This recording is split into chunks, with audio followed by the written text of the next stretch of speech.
Hello all and welcome to our YouTube channel, The Third Man Musings. So in the previous video, which was our first video for 2023, we looked at what we felt are the major and critical themes going forward in cricket in 2023. That was more from an Indian perspective. And in this second video, we'll be covering things not only with regards to Indian cricket, but also international cricket as a whole. So a lot of interesting things to discuss in this video. If you haven't watched the first video, please go back and watch that video, and please share your love, and please do comment and share your thoughts as well with us on our discussion. So Sumit, for our second video, what do you think are the major themes that will be very noticeable this year in 2023 from an international cricket perspective? So the number one theme that I see is the advent of T20 leagues. So Hmm. earlier we had IPL, we had PSL, we had BBL, and some league in Bangladesh Yeah, also. 100 also, the 100 also, right? The 100 came from England side, Right. yes. They wanted to further enhance the T20 game. But now with the South African leagues, so South Africa introduced their own T20 league, which will be happening in January. I think this second, after the series wrapped up in Australia, I think they would do have this series in January. And then there's the UAE league. And I think the South African T20 league has the same owners that the IPL teams have, right? So Right. there'll be greater interest and buzz in those leagues as compared to your leagues which don't have these owners. So with the Indian owners actively participating in the South African T20 league, there'll be greater buzz around this league as compared to your other leagues where these owners are not there. And even the UAE league, with the truckloads of money they're offering to players, it is going to create a major uh, dilemma for players. Or is it like club versus country, which is a very huge debate in football, will now be coming in cricket this year? Because I I mean, even as working professionals, if we get a higher package or an opportunity to earn more, we go there, right? Unless it's really bad working conditions, we will then think maybe not and stay where we are. But it's easy for us to sit on the fence and say, you should choose your country over your club.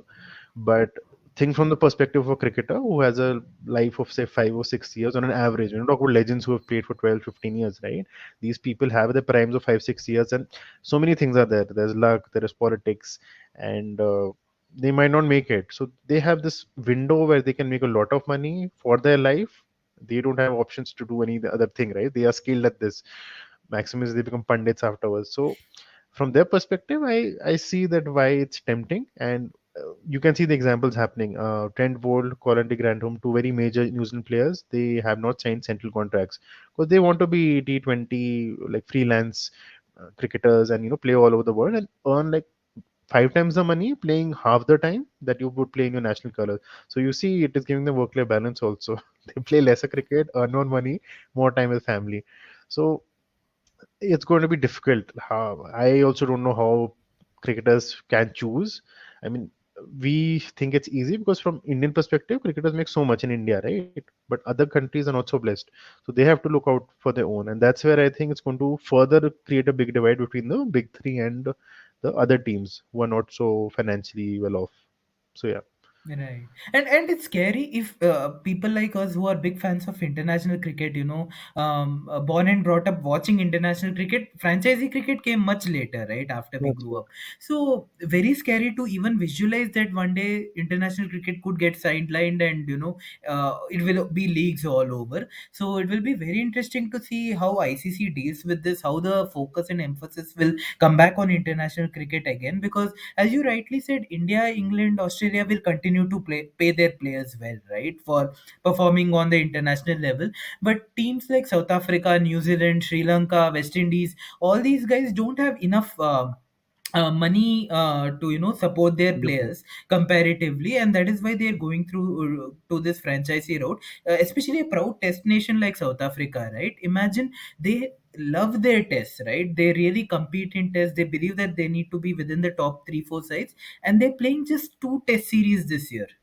Can you digest that? Just 2 test No, series in the entire year. So that shows how much they are now deviating towards franchisee T20. cricket, and it's a bit scary. But I hope proactively ICC can do something so that things balance and international cricket is still on the top of everyone's minds. So that will be very interesting to see. So luckily for ICC this year, they have the tournament which might save them, which is the World Cup. So the 2023 World Cup is in India, that again is a major headline because it's going to attract maximum eyeballs. The crowds will be there for sure. So chances of having a successful World Cup are very high when you have it in India, and it will get the necessary attention.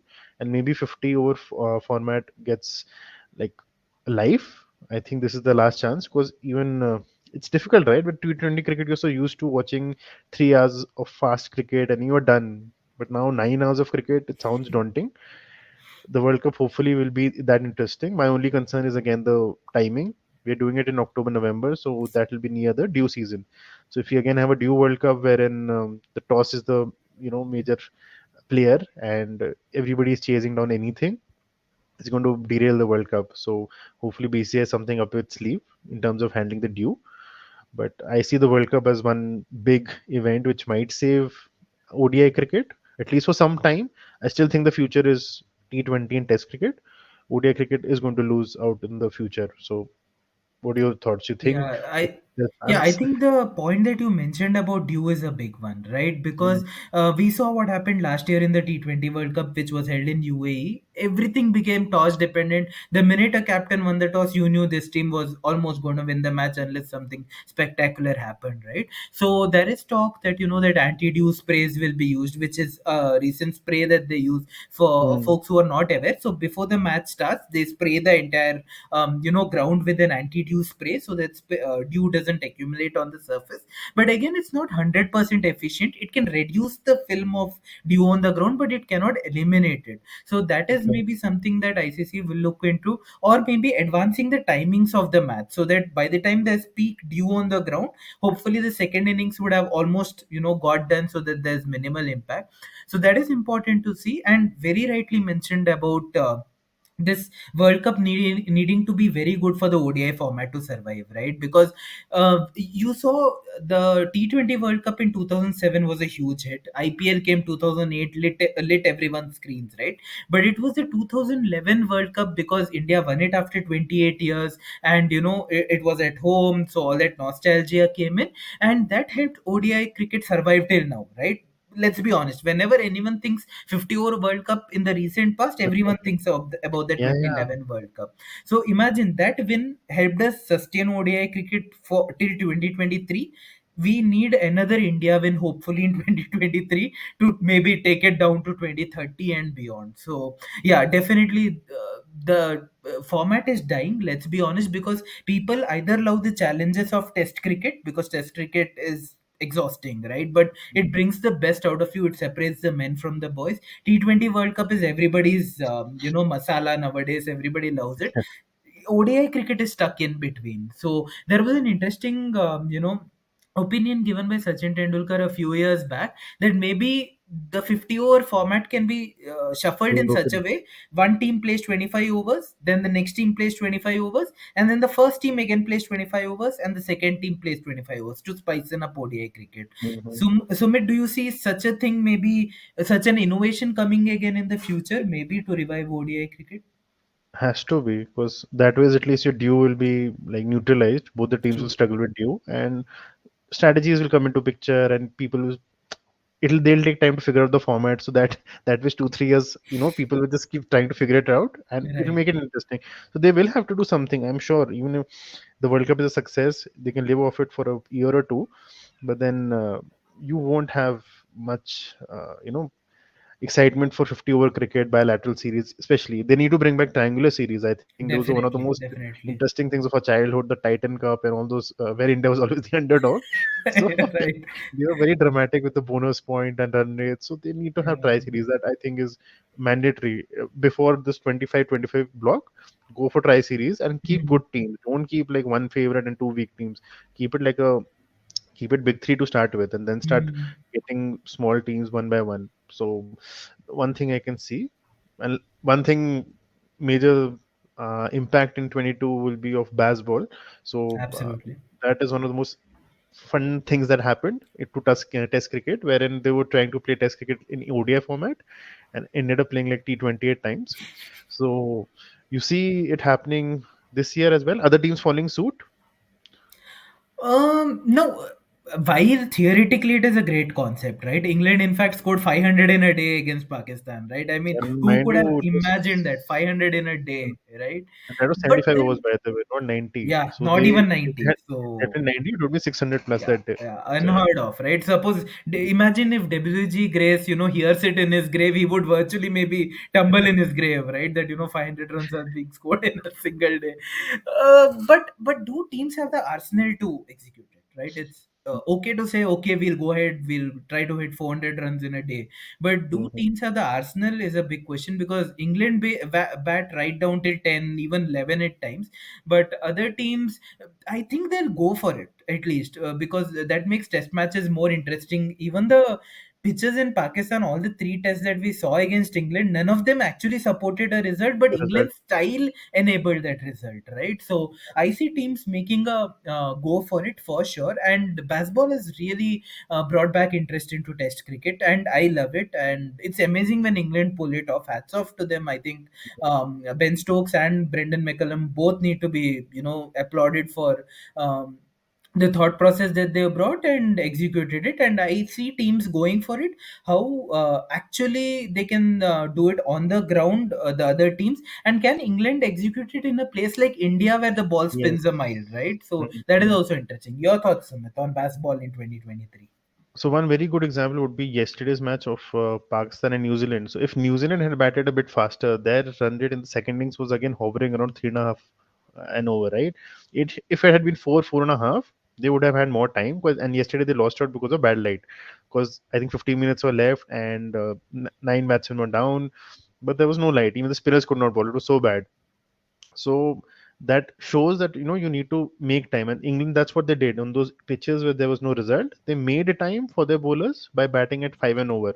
So I don't expect people to follow 5 and 6, but 4.5 should be like an average now going ahead, Right, and teams need to buck up on that. And let's see on spinning pitches how it works, because it'll be tough, but even then, if they play 50 overs and play 4.5 something, they'd reach to 50 on an average. So right. they're going with that basic that okay, we'll just hit out, get 2 to 50, and then our bowlers can have enough time to get the opposition. So I hope people follow suit. Test match is very interesting. Before baseball, there was Pantball, So he is the one who brought it. I remember when it was Australia tour. There Right, was Pantball, and he does the same thing. It's all about just playing normal cricket and not thinking too much unless the ball is really moving around in the initial stages, right? So just because with open fields, it's actually easier. So people need to recognize that, and that's what England right. recognized. With the open gaps, you actually score faster. Why do you need to worry? And in case they spread the field, then you just take four singles and over. So it's actually not that difficult if the bowling conditions are not that favorable towards the bowlers.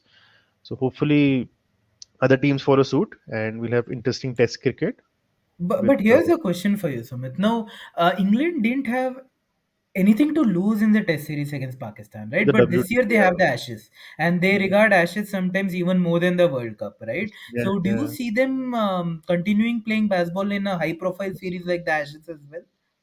I definitely see them. It'll be fun when they lose. That's when I want to see them. Because till now, I think they've lost one test match to South Africa and they won everything else. So that's a very high success rate. But against Australia, against their bowlers, and it's in England, right? This thing, the This Ashes. time it's in England, yeah. It's in England. So in those moving conditions, how are you going to handle the three pacemen of Australia at that run rate? It'll be a challenge. So if they pull it off, then I think it's a template set in stone for them. But this is where the challenge will happen, because honestly, Pakistan did not try to win, so it was easy for them to steamroll them on those pitches, and they lack that skill. So even South Africa in England would be a weak team for England. So this was going to be their acid test of baseball, whether it's a long-term strategy or can it be chosen for series. Because then it doesn't work, right? If you're going to just play this way in some series and this way in that Yeah, series, I don't think that's going to work. then that doesn't Dilutes the whole justify the, concept. yeah, yeah. So I this Ashes is going to be pretty good. I Because Australia is also in full steam. Steve Smith is back in form, so the batting is looking very good. The bowling was obviously the best I think in the world in Test cricket with those Right, pacers and Lion. So looking forward to it. Let's see how it goes. So right. yeah. So that's a wrap from us, folks. This was part two of our video on what are the major and critical themes going forward in 2023.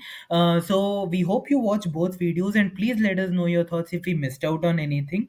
A lot of exciting things to look forward to this year, and the biggest one is the ODI World Cup at home. So fingers crossed on that. Hope Indian cricket really does well this time round, and we overcome the disappointments from 2022. So here's wishing everyone a very happy new year, wishing you a safe and happy 2023. And please continue to support us as it means a lot to us. We are a new YouTube channel. We are fond of our cricket. We love our cricket. And we hope you support us in the times to come as well. So till our next video, here's a wrap, and take care and stay safe, folks. Bye bye. Thank you.